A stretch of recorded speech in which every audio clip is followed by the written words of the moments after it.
présente l'Aïla Global. Alors l'Aïla Global, il faut 5 graines. Alors moi j'en ai pas assez, donc j'ai rajouté des petites billes. Donc le jeu commence à partir de n'importe quel trou de la rangée d'un joueur. On sème dans le sens inverse des aiguilles d'une montre. Et lorsque le dernier pion tombe dans un trou occupé, eh bien les pions de ce trou sont ramassés et le semi continue.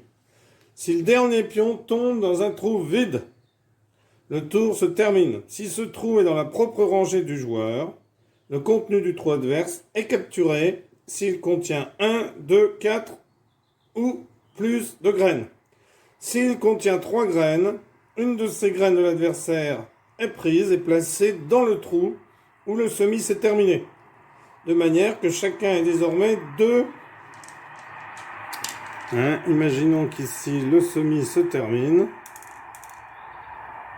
par 1 et qu'ici il y en ait 3 en face. Eh bien on va prendre une graine et la mettre ici et ces 2 trous sont condamnés. Alors imaginons que ça a été récupéré par le joueur ici, le joueur orange. Eh bien ces 2 trous appartiennent au joueur orange qui est de ce côté-là. Donc ça ce sera le joueur orange. Voilà. Alors, ces trous ne peuvent plus être semés pour le reste de la partie. Et appartiennent aux joueurs dont le tour les a créés. C'est-à-dire, c'est celui... Donc ici, ce serait... Ils appartiennent aux joueurs orange. Les joueurs ne peuvent pas modifier leur mouvement en cours de tour et il est interdit de compter les pions. Le jeu se termine lorsqu'un joueur ne peut plus jouer. L'adversaire prend alors tous les pions de sa propre rangée et chaque joueur prend les pions accumulés dans ses trous capturés.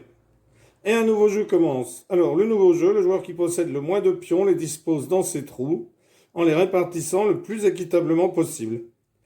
Ensuite, l'adversaire reflète cet arrangement dans ses trous. C'est-à-dire, si un joueur il en reste 5 et 3, il va mettre 5 et 3, et l'autre va mettre 5 et 3.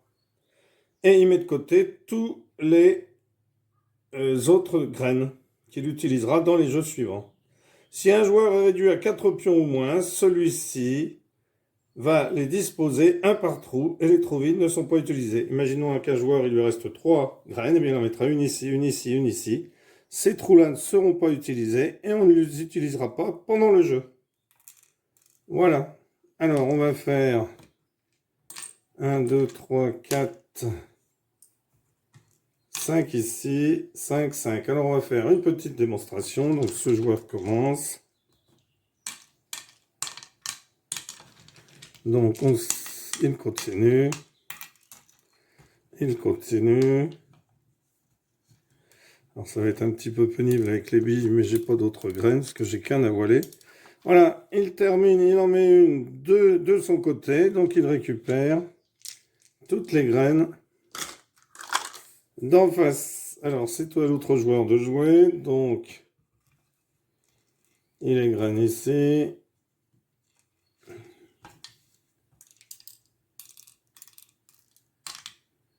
Donc, il prend ici. Je vais grainer la jaune d'abord.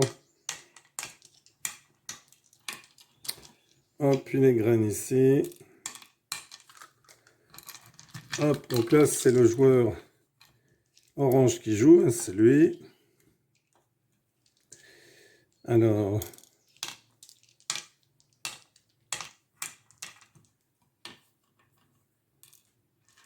c'est toujours le joueur orange.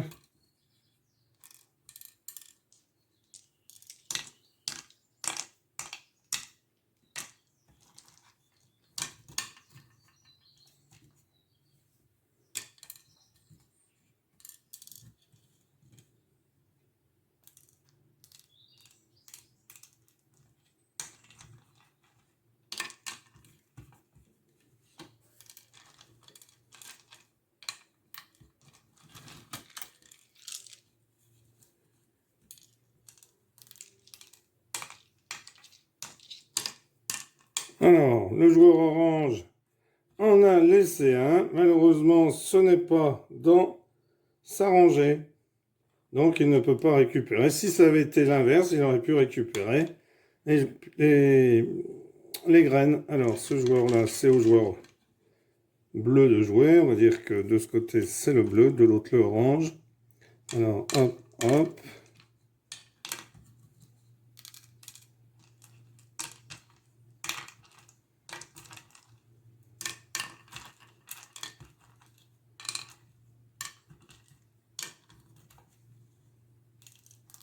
Hop, donc là, il est chez le voisin. Et comme il est chez le voisin, eh bien, il